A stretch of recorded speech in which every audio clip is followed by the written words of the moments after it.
He set his fork down in the middle of dinner. Didn't say anything. Just looked at me. Then looked away.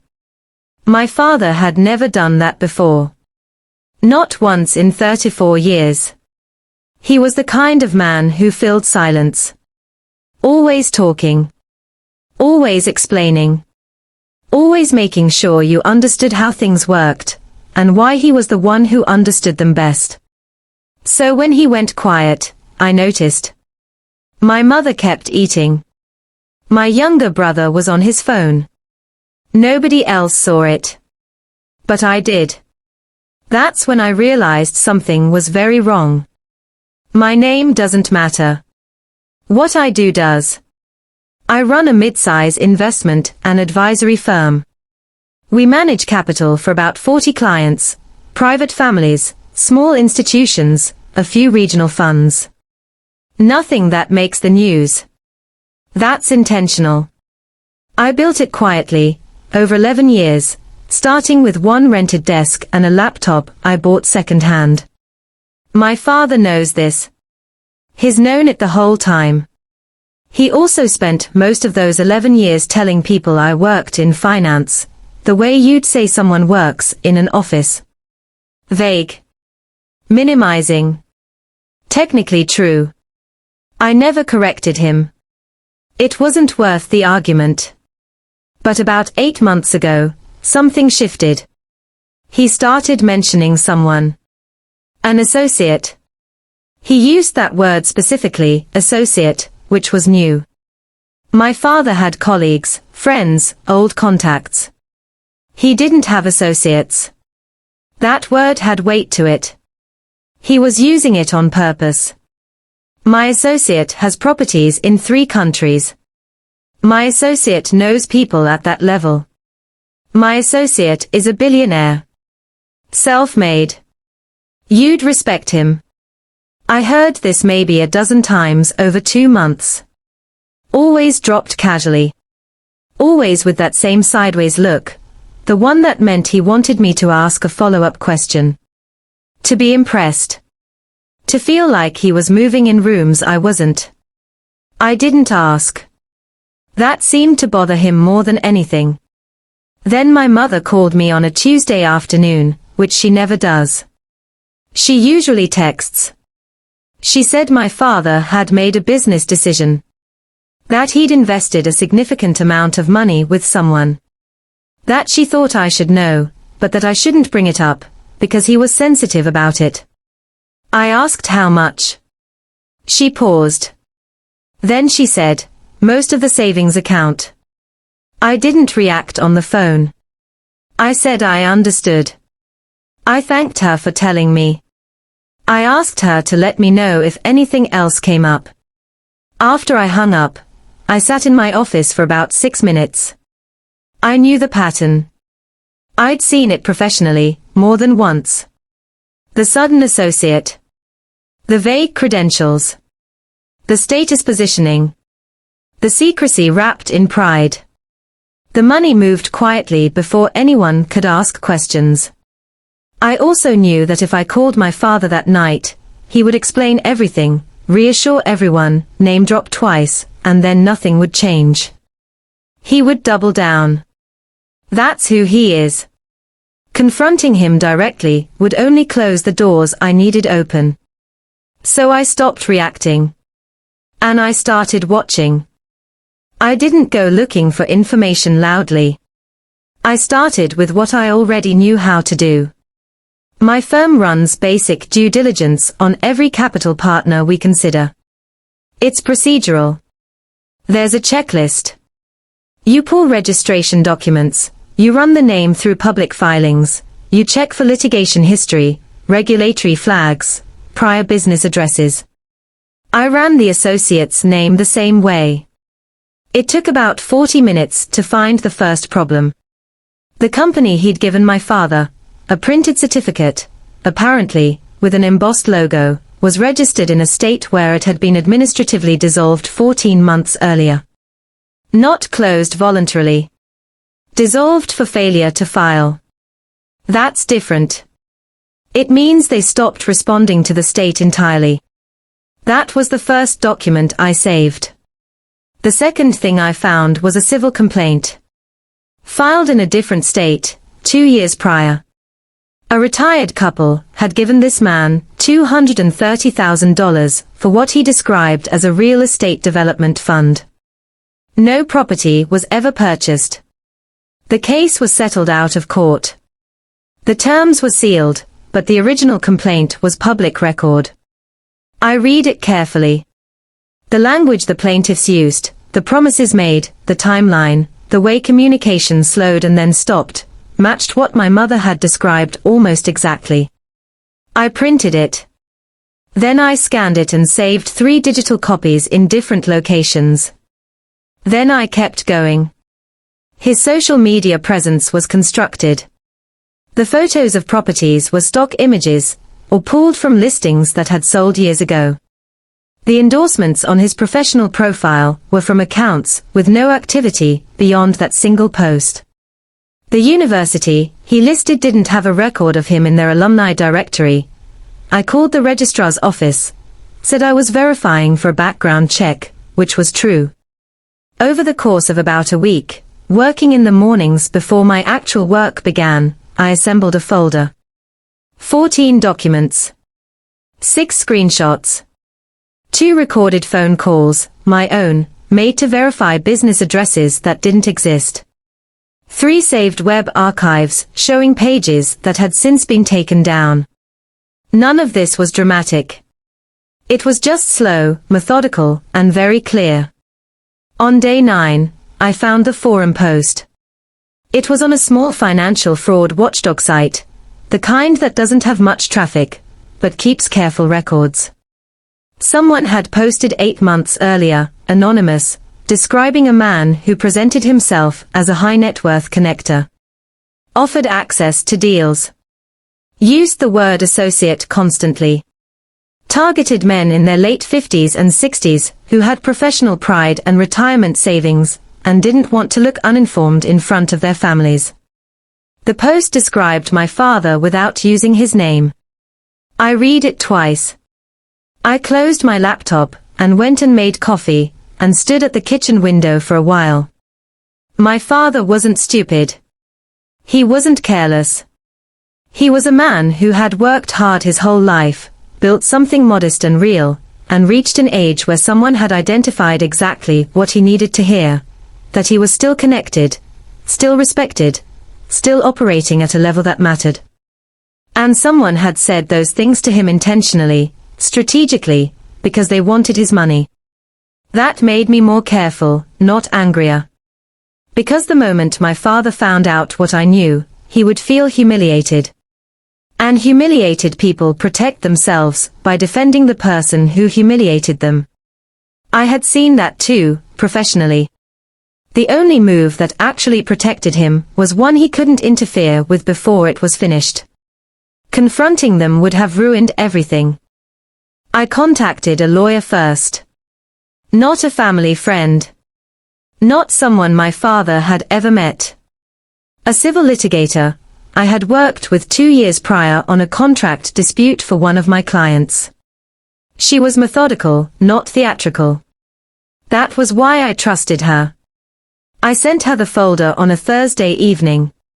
By Friday afternoon, she had reviewed it and called me back. She said, "This is a wire fraud pattern. Possibly securities fraud depending on how he characterized the investment. You need to also contact the FBI's Financial Crimes Tip Line and your State Attorney General's Consumer Protection Division. Do it in writing. Keep copies." I did both that weekend. The FBI intake process is not fast. I understood that. But there's a second function to filing. It creates a timestamp. It establishes that you identified the conduct and reported it on a specific date. That matters later. My attorney also advised me to document my father's financial exposure precisely. We needed to know exactly what had moved and when. I called my mother back, carefully. I told her I was trying to help, but I needed to understand the full picture before I could do anything useful. She trusted me. She sent me screenshots of the wire transfer confirmations from their joint account. $86,000. Sent in 2 transfers, 6 weeks apart. I added those to the folder. Meanwhile, the associate was still active. He had reached out to my father twice more, once to say the fund was in a growth phase, once to invite him to a dinner event where he'd be meeting other investors. My father mentioned the dinner at a Sunday family lunch. He said it casually, the way you mention something you're quietly proud of. He said his associate was building something serious. That he'd been right about him from the beginning. My brother said that sounded great. My mother looked at her plate. I said the food was good and asked about her garden. What my father didn't know was that I had already called his associate's office number, the one on the printed certificate, 3 times that week using a callback service that masks caller ID. The first 2 times, no one answered. The 3rd time, a man picked up, and when I gave a false name and said I'd been referred by another investor, his tone changed. He became warm immediately. He started asking careful questions about my liquidity, my background, how I'd heard about the opportunity. I recorded all 3 calls with a single-party consent app that timestamps and encrypts automatically. I sent the recordings to my attorney. She filed an emergency motion for civil asset preservation, which is a legal tool that, under the right conditions, can freeze movement of funds linked to alleged fraud while an investigation proceeds. It isn't guaranteed.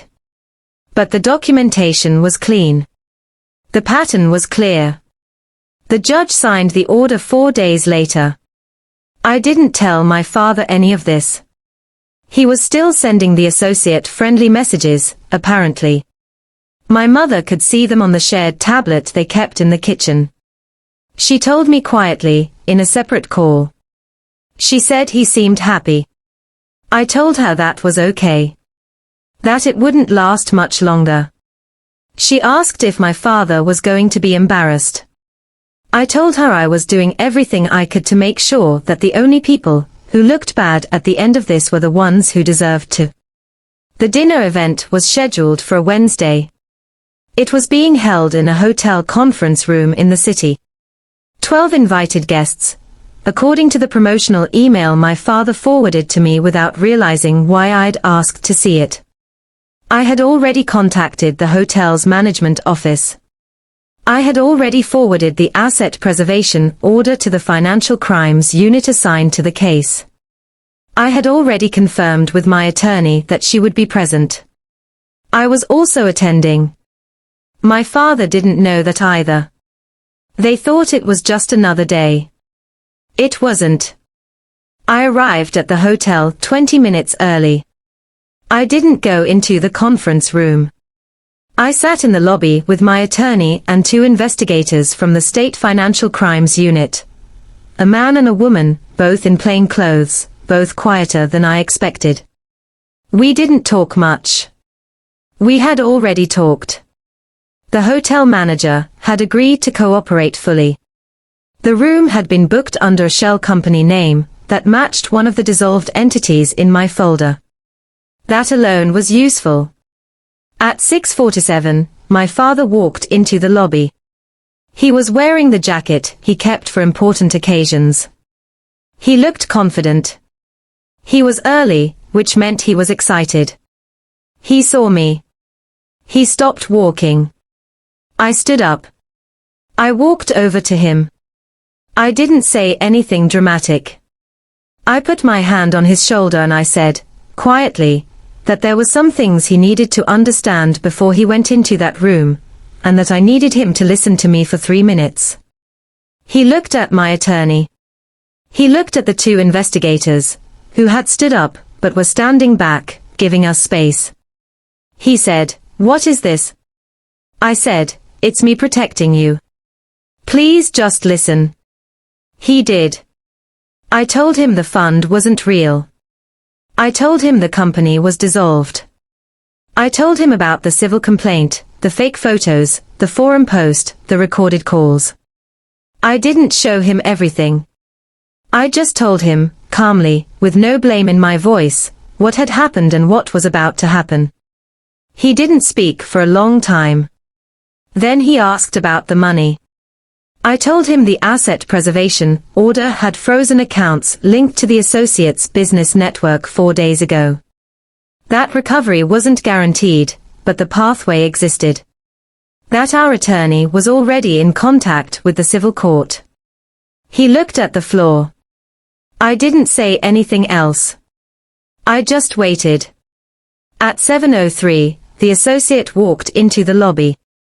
He was well dressed. Confident. He was already smiling at someone across the room when the two investigators stepped forward and introduced themselves. His smile didn't disappear immediately. It faded in stages. First confusion, then recognition, then something flat and careful. He was escorted to a separate room. No handcuffs. No scene. Just a quiet direction, and then a door closing.